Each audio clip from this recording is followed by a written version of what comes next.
Hello everyone, I'm Peng from Shandong University. I'm a year 3 PhD student now. I'm very glad to report our new work, Fabricable and Unobtrusive 3D QR-Codes with directional light. It is a joint work by Lin Lu, Peiqing and Lin Liu from Shandong University, Andrei Sharf from Ben-Gurion University, Dani Lischinski from the Hebrew University, and Baoquan Chen from Peking University. QR codes are machine-readable metric barcodes. Due to their fast readability and storage capacity, they have been widely applied in product tracking, advertisement, product sharing, or even online payment. Researchers have paid much attention to modify or enhance the QR codes with visual features. Chu et al. Combined halftone images and QR codes. Lin et al. Embedded the images into a QR code to embellish it and stylized with an exemplar. Another Lin et al. Proposed a nearly real-time rendering mechanism to improve the visual quality. However, traditional QR codes can easily get damaged by external forces or forged using copy machines. Recently, some researchers applied embedding codes to hide information in the 3D objects.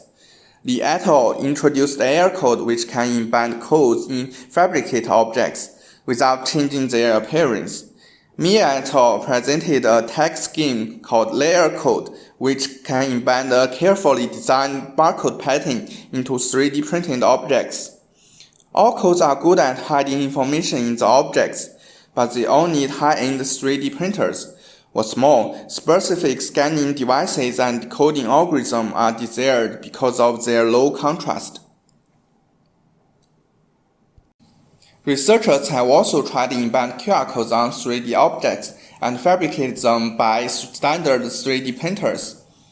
Kakuchi et al. Proposed a method to embed QR codes onto B-spline CAD models. They obtained black and white patterns using sharp shadows and printed the models with a single material. Peng et al. Further improved this technique. They introduced a 3D QR code simulation and validation scheme to achieve a minimal geometry change while guaranteeing the decodability. Compared to Kakuchi's method, Peng's method saved 30% covering depth and could embed 3D QR codes on high-curvature objects, benefiting from its well-defined simulation. Although Peng's method could generate 3D QR codes with minimal covering depth, they still have some shortcomings. For example, the 3D QR code looks obvious because of its high contrast, and this may reduce the aesthetics of printing models. Besides, 3D QR codes still cause significant geometry change, which limits their use on thin-show models. In this work, we introduced a normal method to generate unobtrusive 3D QR codes. Look at the right figure. Our unobtrusive 3D QR codes overcome the limitations of Peng's QR codes. At first, it looks unobtrusive than the previous one. Secondly, our 3D QR code is printing-friendly because of its smaller geometry change. Then, the problem is how to ensure the readability of the QR code using standard decoders. Of course, we cannot decode QR codes correctly because of its low contrast under ambient environment. Instead, we introduce a directional light for QR code decoding. We compensate the symbol contrast using directional occlusion rather than ambient occlusion, such that we could enlarge the contrast by increasing brightness of directional light instead of coming deeper. For the problem description, given a 2D QR image and a 3D object, we output a printable 3D model with a carved 3D QR code and a preset light direction. Our goal is to generate 3D QR codes satisfying following requirements. For unobtrusiveness, it should have a minimal visual difference compared to uncarved model. For printability, it should have a minimal geometry change so that it could be feasible to thin shells. Most important is that the 3D QR code must be robust to decode with directional light. We proposed an objective function to formulate the problem. It has two objective terms and a constraint term. One objective term is visual disparity, which is defined as the difference between the simulated ambient QR image and the reference image. Next term is geometry change. It is expressed as the average depth of the surface covering region. We minimize the objective function by modulating the input QR image and the position of covering points. According to the QR standard, the constraint directional QR image QAD is decodable, could be considered as 3 sub-constraints, including symbol contrast constraint to ensure enough contrast, binarization constraint to guarantee QR image could be binarized correctly, and error correction constraint to decode binarized QR correctly. To perform the optimization, a precise 3D QR code simulation is needed. Firstly, I would like to introduce our 3D QR setup. Left figure gives us an actual setup demo, and the right figure is its illustration. Given a 2D QR code Q and a 3D surface S with a user-defined origin position O, we project the QR image onto the surface. We use a point light source L to cast shadows with the angle theta. We carefully set the direction of light source such that theta is a minimal angle that all QR white regions are lighted. We assume the 3D curved shape is a lambda surface. The ambient occlusion for P can be computed by integrating visibility function over the hemisphere omega with respect to project solid angle. The directional occlusion for P is defined as the product of its normal direction and the reflected light. The measured illumination and P is computed as follows. Here ρ is material albedo. IA and ID are the intensity values under ambient and directional light source respectively. We use a global tone mapping method which called gamma correction to compress the illumination map to a grayscale image. We tested and computed the gamma values of 4 mainstream mobile phones and set gamma as the means of their gamma values. In the objective function, we need the reference image U, the ambient QR image QA, and the directional QR image QAD under both ambient and directional light.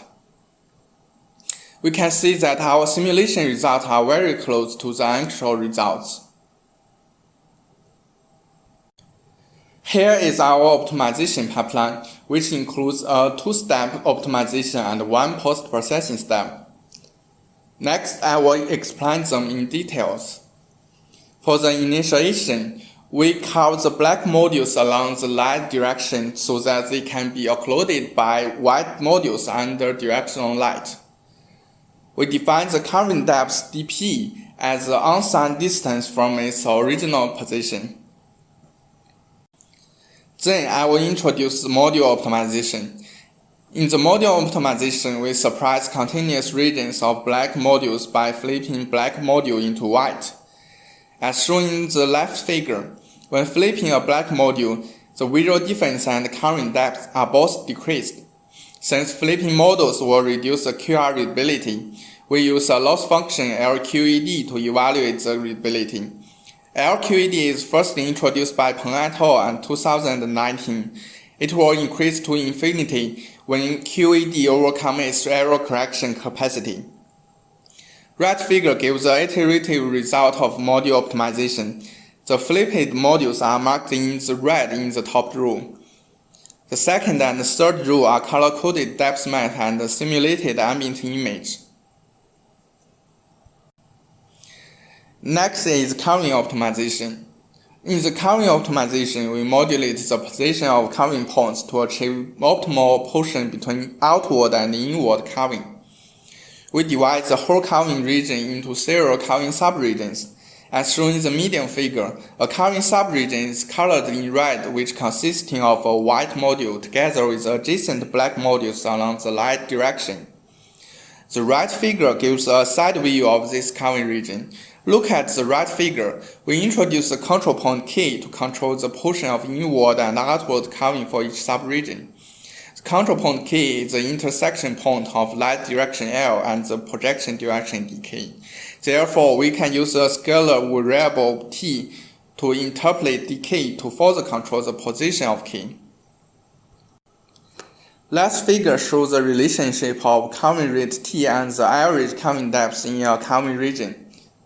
And the right figure shows that the visual difference and geometry change reduce iteratively. Finally, I would like to introduce the post-processing step. When embedding 3D QR codes on high curvature surface, the white modules may be mistakenly read as black, because they do not provide enough occlusion up to binary threshold when binarization. As shown in the right figure, to compensate the brightness of these mistake modules, we minimize the angle between the normal direction and the reflected light until all white modules can be binarized correctly. We still notice that some deep carved regions may counterintuitively brighter under directional light, so they would be mistaken for white modules as shown in the right box. That is because the inner reflections inside carved modules may reduce shadows and lower contrast, as shown in the right figure. To reduce this artifact, we further deform the carved module such that the light is always reflected outside the carving region, like the right figure. In our experiment, we set the deformation angle tau equals to 90 degrees. After post-processing, we test 3D QR codes embedded on sphere model. The binarized QR is very close to the input QR, which proves that the post-processing is efficient.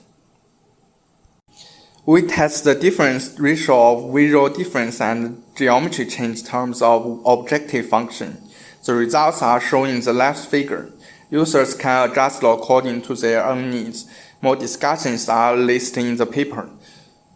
To evaluate the convergence of our optimization and post-processing step, we plot the change of ambient disparity and average carving depth. As shown in the right figure, both the objectives are decreasing fast. We notice that the average carving depth has a small increase when post-processing, but it is reasonable since we uplift the mistaken module to compensate their brightness. Next, I will show the result generated by our method and test their robustness and appearance. We generate a series of 3D QR codes on different surfaces, including high curvature surface on Bunny model and thin shell on width model. The thickness of width model is only 2 mm. The results prove that our method can successfully produce the 3D QR code on wide kind of shapes. The 3D QR code is unobtrusive under ambient light when we bend it on trophy model using our method. The code can provide enough contrast under directional light. This video shows the readability of our 3D QR codes. They can only be decoded under a certain directional light. Then we print QR codes in different sizes, QR versions, and different colors. The results show that we get robust 3D QR codes in different sizes, QR versions, and different colors. We tested the readability on several QR readers of different mobile phones. They all achieve 100% success rate. We also tested in different ambient environments and found that increasing the intensity of ambient light will reduce the success rate. To test the relationship of 3D QR codes on scanning angles, we produced a series of planar QR codes and scanned in different angles. The chart demonstrates that if we taught the decoder with certain angles from the original orthogonal scanning direction, the 3D QR codes process robustness within 30 degrees. The last chart showed the decoding robustness when changing the light direction. We tested on sphere, trophy, and bunny models, and noticed that our 3D QR works well within a range of positive and negative 2.5 degrees. Compared to Peng's method, we introduced a directional light for QR decoding, which saves at least 50% shape carving depth. We make a comparison among Konkuchi's method, Peng's method, and our method on the flange model. Obviously, our 3D QR code is more unobtrusive with minimal geometry change. We also test embedding 3D QR codes using Peng's and our method on the width model. The width is only 2 mm thick. 3D QR code generated by Peng's method cause a big damage to the width model. Even some areas have been punctured. In summary, our paper makes the following contributions. Firstly, an unobtrusive 3D QR code embedding method that accounts for minimal interference with the object's appearance and shape. Secondly, a minimal depth 3D QR code covering module. Our QR code structures are applicable in challenging cases, such as thin shells and hollow structures. Thirdly, our method embeds the 3D QR code such that it is unobtrusive in the ambient environment while highly discernible with high contrast in additional direct light for decoding purpose. While the limitation of our method is that our 3D QR code has less feasible to high curvature models. Thanks for your attention.